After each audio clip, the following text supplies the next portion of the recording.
All right, what's up, everybody? So today, my goal is to teach the intangibles. So that's usually not best done through words, it's best done through practice and action. So today, I'm just going to do a live upper body workout. We're going to start off with a superset. This is going to be Smith bench up first, paired up with incline curls. For my home gym guys, this is a perfect superset. You can use the same bench as long as it's adjustable, and you're pretty much good from there. So starting off, we're going 5 to 8 reps for the range on Smith bench, and then 6 to 10 on incline curls. 3 sets on each. Just going to work my way up to 2 plates plus 20 on the Smith bench per side. The most difficult thing is, now that I'm splitting time between the home gym and the commercial gym, is my Smith machine does not have counterweights in it, so I'm using significantly less weight here than I am at the commercial gym. So basically, I have to strip off a bunch of weight when I'm here and add a bunch of weight when I'm there. I'm still trying to figure out the exact balance, but with that being said, let's get to it. I love the home gym, but one of the downsides of it is it's June 5th, and for some reason it's still absolutely freezing, so I have to do a bit more of an extensive warm-up. I'm usually not too huge on warm-ups. When I'm doing incline curls, I get a little bit of elbow pain if I'm not properly warm. So it has nothing to do with like muscle activation. It's just if the veins aren't popping out, if my veins are still hiding away from the cold, for some reason I just get this sharp pain in my elbow. So got to do a little extra barbell curls and stuff here. All right, so for a little bit of context here, basically last week I hit this weight on Smith bench for 6, then 4, then 4. For the incline curls, I'm at the 52.5s. I hit that for 8 and then 6 last week. So I've been milking out double progression pretty well on these lifts. I don't have to strive for a PR. I'm not going to strive to hit 7. I'm just going to go to 0 RAR with good technique, and 7 might happen. If it doesn't happen, I'll probably get 5 on the second set, or maybe I'll get 5 on the third set. We shall see. One of the things with the way I train and the way I program, these double progressions happen naturally. I train to a given proximity to failure, and the progression is determined from that. So I don't have to strive for the PR. I don't have to actively go out of my way to get it. If the PRs aren't happening based on my training history, I'll adjust the program. So I use it as feedback, not as a motivational psychological factor. And then as far as these sleeves go, I actually do prefer to use them for pressing, but mostly just in the home gym because of the temperature. For some reason, it is June 5th and it is still under 50 degrees in the basement. As you can see, usually I have pretty vascular arms, but as you can see with the current temperature, they're just all hiding away. So these keep me nice and warm. For leg training, knee sleeves I find do make a pretty big difference in terms of like the tension curve and just how much weight you can move.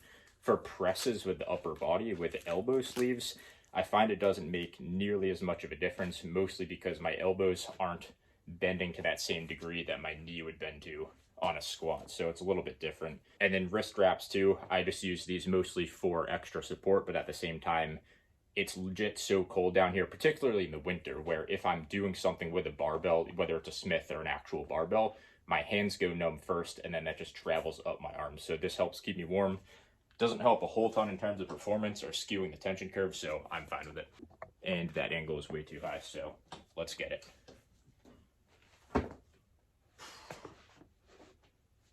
I use a decent arch here because I'm focusing on grinding out reps, going for stability. We have other lifts to go for the stretch. So moderate arch, nothing too crazy.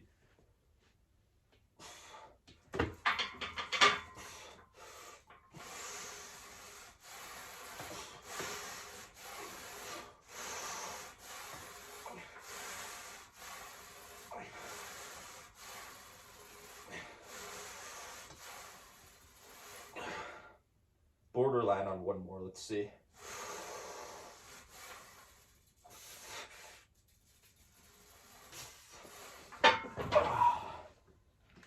All right, so that's 7. Still milking out double progression on this, and it's been about, what, 3-4 months at this point. All right, so the incline curls, basically the goal is just to control the descent as nicely as we can, but that means in order to get that, sometimes you have to move your elbows and almost cheat on the concentric. So it's okay if you don't have perfect form, as long as you're controlling the descent. You'll find if you just keep your elbows super far back, you're really making it tough on that shortened position. So sometimes tracking your elbow forwards makes it a bit easier. Let's see how these things go today. Basically, my goal with these is to get huge biceps. That's priority number one. Secondary goal is to mog ball dominant man on these. I think he's got me by like 1 or 2 reps or something, so good motivation.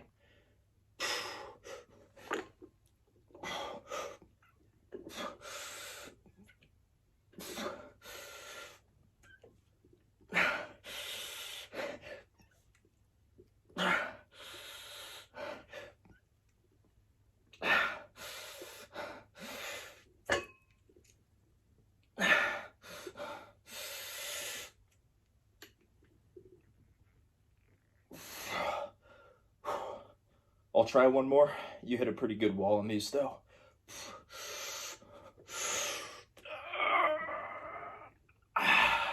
Nope. All right, so got 2 more sets on each of those. Just got to grind through it. Reps will naturally drop off a little bit. Even if my performance compared to previous weeks maintains, at least on the press, that's fine because I already added my +1 there. That's a good indicator of progression. As far as incline curls go, the first set didn't see progression, so likely the second or third set will. If not, that may be the start of some type of indicator that I am hitting a plateau, but it is a curl, so it might be a little bit slower, especially where I've been training biceps for years. Neutral grip pull-ups up next. I'm just going with a shoulder width grip here. I always do use straps for my pulls, just makes everything a little bit easier as far as grip goes. And yeah, something that I've noticed in my training is that I can train biceps super early in the lift, and I have no problem hitting back after. So directly after finishing up biceps, take a couple minutes rest. Now I'm right into these pull-ups. So nothing too crazy, just 35 pounds. Going to see how many reps I can get with good technique. One of my favorite cues here, just pop up my chest a little bit, look up towards the ceiling a little bit too. I find that helps make sure my back doesn't cave in at all.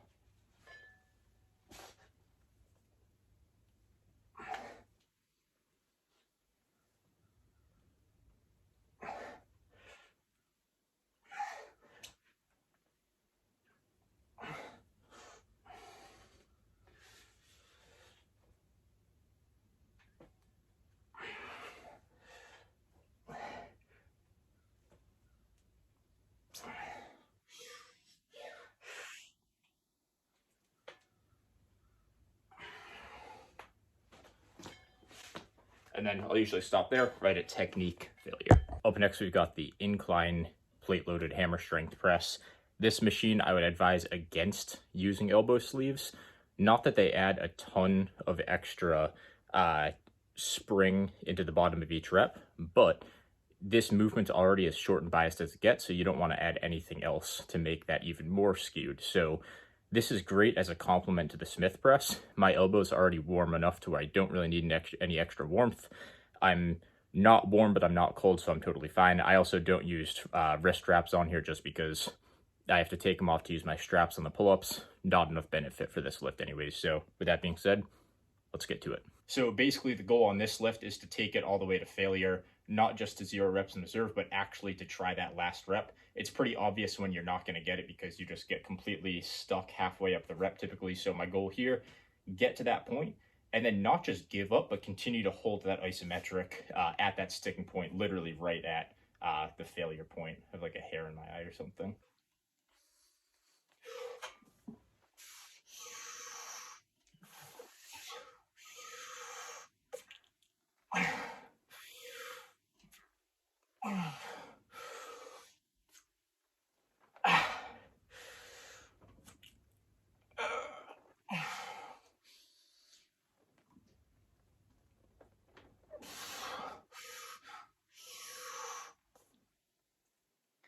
That's it. Fight it. I can feel more activated. And then just hold that for 3 to 5 seconds. You will destroy your pecs from that.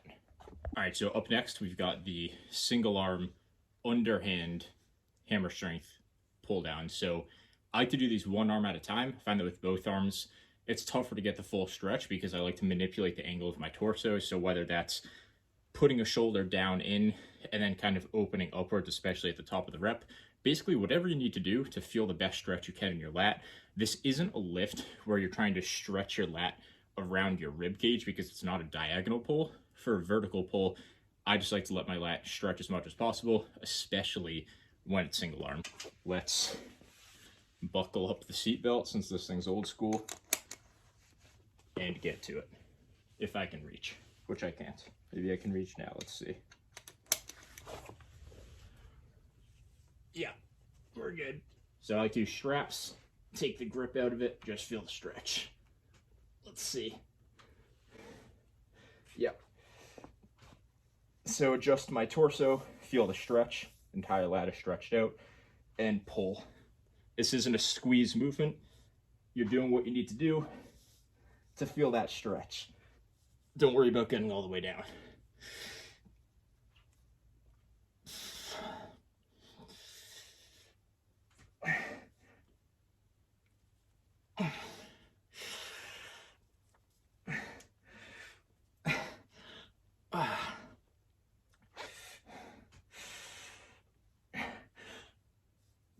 Right at that failure point. Can push on your bicep a bit and get one more good eccentric out of it. Hold the stretch. All set. All right, so up next we've got flat bar pushdowns. I don't know if you guys can see this thing here, but it's a flat tricep pushdown bar. The thing is a beauty. So typically I do these on an incline bench. I'll set an incline bench up where I'm standing and lean back, grab over, and almost do a pushdown like this. As I talked about in a recent video, I'm too lazy to remove the drywall from the ceiling and push the cable back when I put the new flooring in from the flood. For some reason, the cable tower grew a couple inches and it doesn't fit. So long story short, I'm being lazy and procrastinating on that. The only tough part about a push down like this when I'm standing is there's a pessimistic way and there's an optimistic way to view it. The pessimistic way is that I have weak abs that can't hang with my triceps. The optimistic way, and I am an optimist, is that my triceps are just too strong for these. So with that being said, let's do some optimistic push downs with the flat bar. So split stance, I have to lean in a little bit. Look at that stretch, look at that angle. Good stretch on the triceps, kind of like a JM press almost, but different tension curves. So let's do it.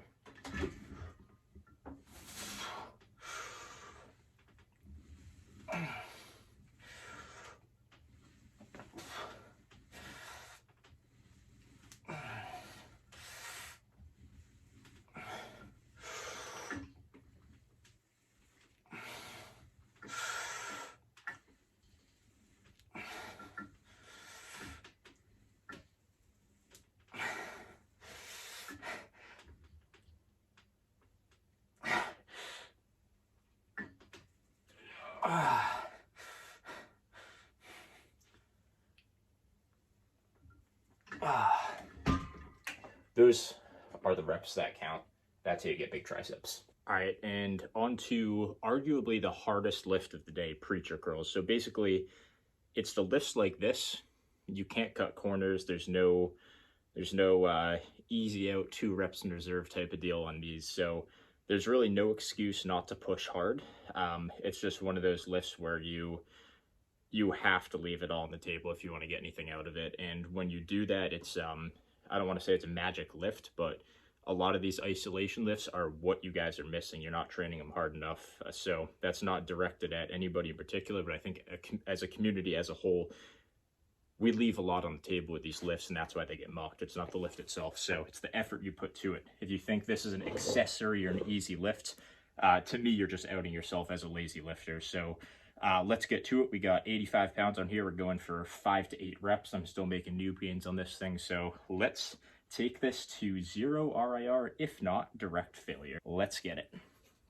I like to start off at the top, and I do avoid the bottom 10% of the range of motion. You guys will see the grinders on this. So start standing up, curl up with some momentum, adjust into position.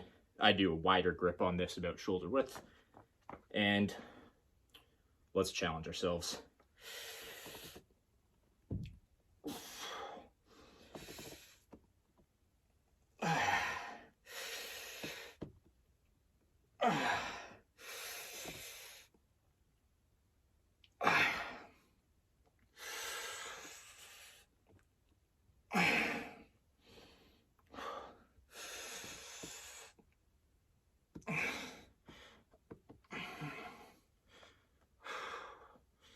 Slowing down.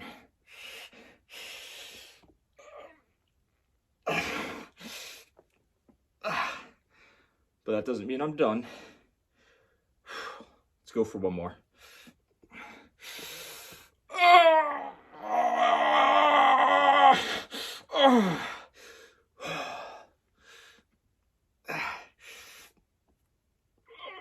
And fight it.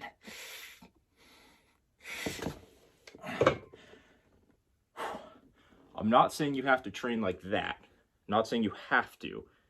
But there's a reason why some guys get nothing out of isolation lifts. And there's a reason why my arms have been continuing to grow. All right, so last up, we've got these cable lateral raises. So the way that I like to set these up, about mid-thigh height. These are length and biased, so tougher in this bottom portion, and we'll get to that later on some of the length and partials past failure. But basically what I like to do here, set up so I can get a full range of motion, move my arm about 15 degrees in front of me. So usually I'll just open up my body, and that way when I go out to the side, it's the proper angle with the cable. So start like this, come up to about shoulder height. Most of the tension is in this portion right here. So the reps are relatively easy for now, but that's temporary. They get tougher.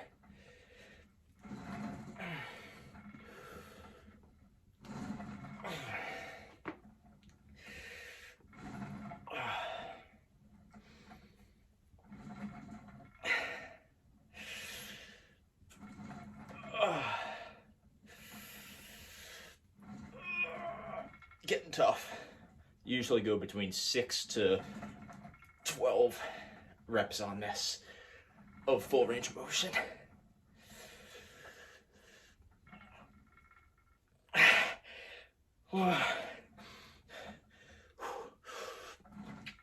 Now fight that last rep.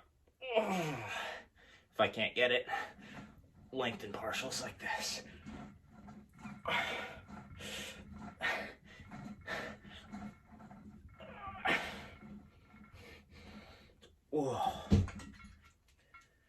The best thing to remember here, and this is my advice for any of these sets, especially with isolations where the local fatigue is just through the roof, it's just temporary. The pain, the burn, the agony you go through, it's just one set. It's gonna end. A set doesn't last as long as you think it does. It's not forever. So there's light at the end of the tunnel. Get used to going through that pain and you'll be good in a few seconds, basically.